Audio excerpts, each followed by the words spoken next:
આપ સર્વોને હેતપૂર્વક જય શ્રી સ્વામિનારાયણ। આજની સત્સંગ કથા વાર્તા। નિજ મંદિર સાવરકુંડલા। ઉત્પત્તિ એકાદશીનું વ્રત હેમંત ઋતુમાં કારતક માસના કૃષ્ણ પક્ષની એકાદશીના દિવસે કરવું જોઈએ। એની કથા આ પ્રમાણે છે। યુધિષ્ઠિરે ભગવાન શ્રી કૃષ્ણને કહ્યું, હે ભગવાન, પુણ્યમયી એકાદશી તિથિ કેવી રીતે ઉત્પન્ન થઈ? આ સંસારમાં એ શા માટે પવિત્ર માનવામાં આવી તથા દેવતાઓને કેવી રીતે પ્રિય થઈ?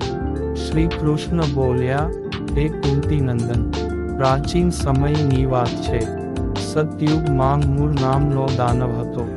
એ કાળરૂપધારી દુરાત્મા મહાઅસુરે ઇન્દ્રને પણ જીતી લીધો હતો।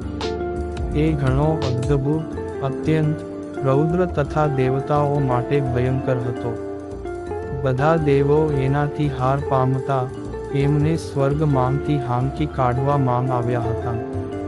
હાર પામતા દેવો શંકાશીલ તથા ભયભીત થઈને પૃથ્વી પર વિચર્યા કરતા હતા। એક દિવસ બધા દેવો મહાદેવજી પાસે ગયા। ત્યાં ઇન્દ્રે ભગવાન શિવ સમક્ષ સર્વ વૃત્તાંત કહી સંભળાવ્યું। ઇન્દ્ર બોલ્યા, હે મહેશ્વર, આ દેવો સ્વર્ગલોકથી ભ્રષ્ટ થઈને પૃથ્વી પર વિચરી રહ્યા છે। મનુષ્ય સાથે રહેવું અમને શોભતું નથી। દેવ, કોઈ ઉપાય બતાવો।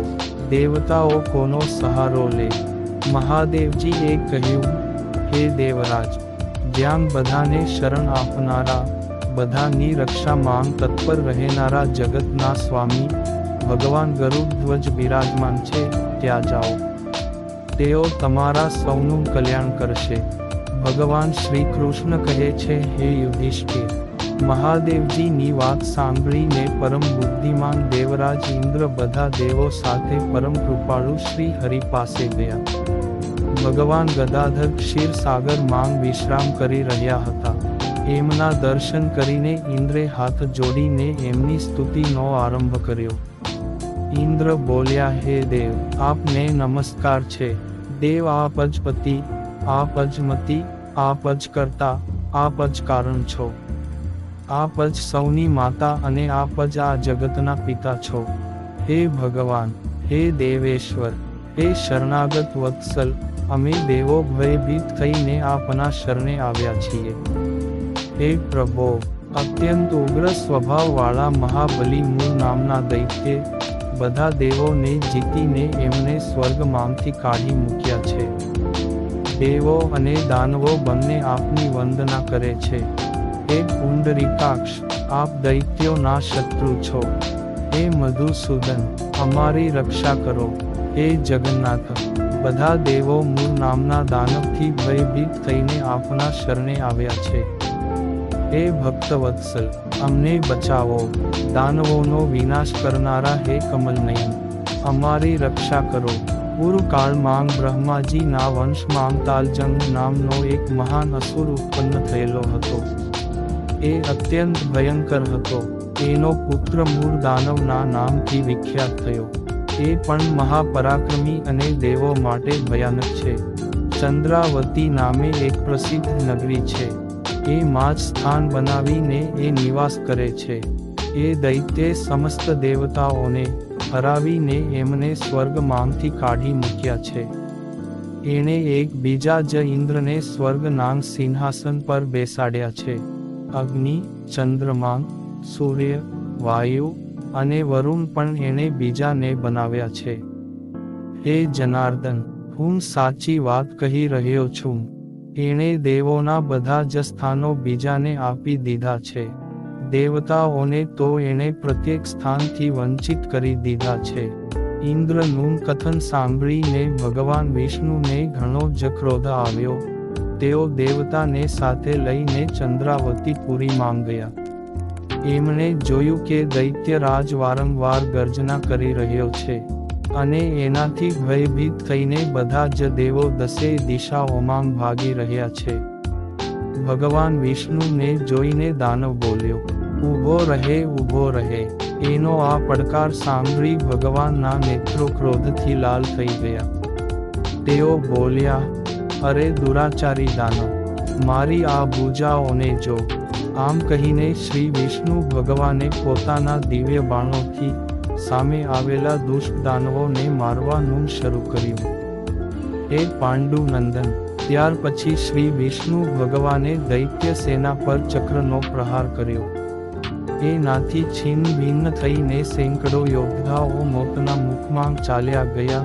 ત્યાર પછી ભગવાન મધુસૂદન બદ્રિકાશ્રમ ચાલ્યા ગયા.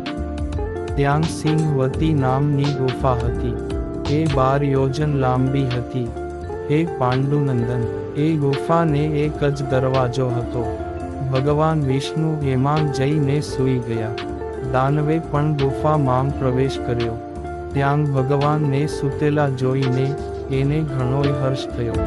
એણે વિચાર્યું, આ દાનવોને ભય પમાડનાર દેવ છે. આથી વહેલી તકે એમને મારી નાખવા જોઈએ. હે યુધિષ્ઠિર, દાનવ આમ વિચારતો જ હતો. ત્યાં જ ભગવાન વિષ્ણુના શરીરમાંથી એક કન્યા પ્રગટ થઈ. એ ખૂબ જ રૂપવતી, સૌભાગ્યશાળી તથા દિવ્ય અસ્ત્ર શસ્ત્રથી યુક્ત હતી. એ ભગવાનના તેજના અંશમાંથી ઉત્પન્ન થઈ હતી. એનું બળ અને પરાક્રમ મહાન હતું. હે યુધિષ્ઠિર, દાનવરાજ મુરે એ કન્યાને જોઈ. પછી કન્યાએ યુદ્ધનો વિચાર કરીને દાનવને યુદ્ધ માટે પડકારીને યુદ્ધ છેડ્યું. કન્યા બધા પ્રકારની યુદ્ધ કળામાં હોશિયાર હતી. એ મૂળ નામનો મહાન અસુર, એના હુંકાર માત્રથી રાખનો ઢગલો થઈ ગયો. દાનવના મરી ગયા પછી ભગવાન જાગી ઉઠ્યા. એમણે દાનવને ધરતી પર પડેલો જોઈને પૂછ્યું, મારો આ શત્રુ અત્યંત ઉગ્ર અને ભયંકર હતો. કોણે આનો વધ કર્યો છે? તમારા આ કાર્યથી 3 લોકના મુનિઓ અને દેવો આનંદિત થયા છે.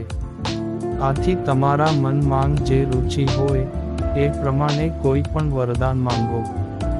દેવ દુર્લભ હોવા છતાં એ વરદાન હું તમને આપીશ. એ કન્યા સાક્ષાત એકાદશી જ હતી. એણે કહ્યું, હે પ્રભુ, જો આપ પ્રસન્ન છો તો હું આપની કૃપાથી બધા તીર્થોમાં મુખ્ય, સમસ્ત વિઘ્નનો નાશ કરનારી તથા બધા પ્રકારની સિદ્ધિ આપનારી દેવી થાઉં. હે જનાર્દન, જે લોકો આપમાં ભક્તિ રાખીને મારા દિવસે ઉપવાસ કરશે એમને બધી જ સિદ્ધિઓ પ્રાપ્ત થાય. હે માધવ, જે લોકો ઉપવાસ, એકટાણું અથવા ફક્ત એકટાઈ ભોજન કરીને મારા વ્રતનું પાલન કરે એમને આપ ધન, કર્મ અને મોક્ષ પ્રદાન કરો. ભગવાન શ્રી કૃષ્ણ કહે છે, હે યુધિષ્ઠિર, આવું વરદાન પામીને મહાવ્રતા એકાદશી ખૂબ જ પ્રસન્ન થઈ. બંને પક્ષોની એકાદશી સમાન રૂપે કલ્યાણ કરનારી છે. એમાં શુક્લ અને કૃષ્ણનો ભેદ ન કરવો જોઈએ. જો ઉદયકાળમાં થોડી એકાદશી, મધ્યમાં આખી એકાદશી અને અંતે કદાચ તેરસ હોય તો એ ત્રિસ્પર્શા એકાદશી કહેવાય છે. એ ભગવાનને ખૂબ જ પ્રિય છે. જો એક ત્રિસ્પર્શા એકાદશીનો ઉપવાસ કરી લેવામાં આવે તો 1000 એકાદશીનું ફળ પ્રાપ્ત થાય છે. અષ્ટમી એકાદશી, ષષ્ઠી, તૃતીયા અને ચતુર્દશી એ જો પૂર્વ તિથિથી બંધાયેલી હોય તો એમાં વ્રત ન કરવું જોઈએ. પરિવર્તિની તિથિથી મુક્ત હોય ત્યારે જ એમાં ઉપવાસનું વિધાન છે. પહેલા દિવસે દિવસમાં અને રાતમાં પણ એકાદશી હોય તથા બીજા દિવસે માત્ર સવારે 1 પ્રહર એકાદશી રહેતી હોય ત્યારે તો અગાઉના દિવસે અને 2 પ્રહર એટલે કે બપોર સુધી રહેતી હોય ત્યારે વ્રત બીજા દિવસે કરવાનું વિધાન છે. આમ વિધિવત વ્રત ઉપવાસ કરવામાં આવે તો યથા યોગ્ય ફળશ્રુતિ થાય છે. જય શ્રી સ્વામિનારાયણ.